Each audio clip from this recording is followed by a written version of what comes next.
No último dia 17, o presidente Jair Bolsonaro fez uma declaração controversa sobre o isolamento social durante a pandemia. Segundo uma reportagem da Folha de São Paulo, o presidente dirigiu a seguinte declaração aos seus apoiadores. O agro realmente não parou. Tem uns idiotas aí, né? O fica em casa. Tem alguns idiotas até hoje ficam em casa. Se o campo tivesse ficado em casa, esse cara tinha morrido de fome. Esse idiota tinha morrido de fome. E nós, com certeza. E daí ficam reclamando de tudo. Mas será que isso faz sentido? Se nós considerarmos que aqui o presidente ofereceu um argumento, podemos começar dando um nome para ele como argumento do isolamento.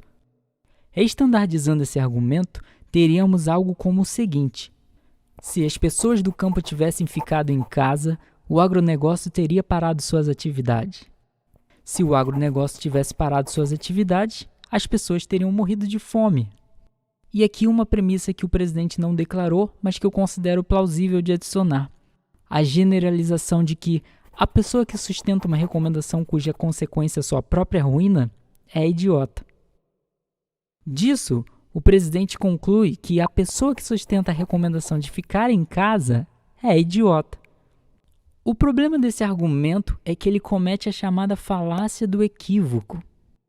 Nesse caso, a noção de ficar em casa é usada em um sentido na premissa 1 e usada em outro sentido na conclusão. Levada ao pé da letra, a decisão de ficar em casa, ou seja, não sair de casa em nenhuma circunstância, é de fato questionável. Há coisas que precisamos resolver, comida que precisamos comprar, médicos que precisamos consultar e assim por diante.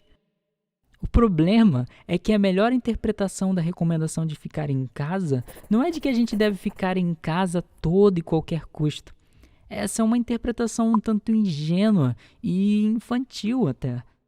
A melhor interpretação de ficar em casa em nosso contexto é que devemos ficar em casa na medida do possível.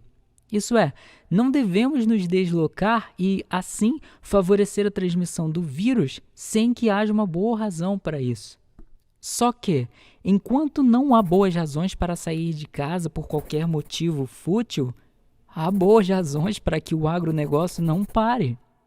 Uma evidência disso é que, desde o início da pandemia, os chamados serviços essenciais, nos quais a produção, distribuição e comercialização de alimentos se enquadra, permaneceram ativos o tempo todo.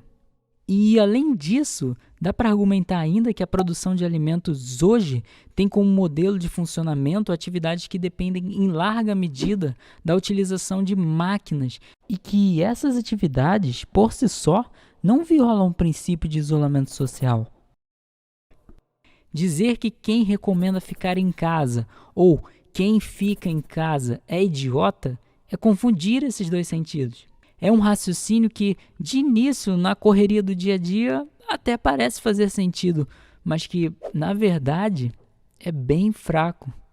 Resumindo, eu considero que o argumento do Bolsonaro é um argumento não cogente.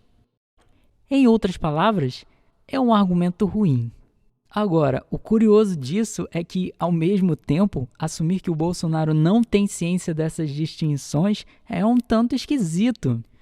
Do ponto de vista retórico, então, dá para interpretar que a ideia dele não é realmente avançar um bom argumento para defender que não devemos ficar em casa, mas, de alguma maneira, convencer as pessoas a sair de casa ainda que não tenha boas razões para defender isso. O que nos leva à pergunta: por que o Bolsonaro quer tanto incentivar as pessoas a violarem o isolamento social, defendido por tantos profissionais e especialistas da área da saúde? Essa pergunta fica para vocês. E as respostas, críticas e sugestões podem deixar nos comentários também. E eu deixo aqui o meu agradecimento ao Gregory Gaboardi pelos seus insights. E para quem quiser conferir, na descrição do vídeo, os links das minhas referências.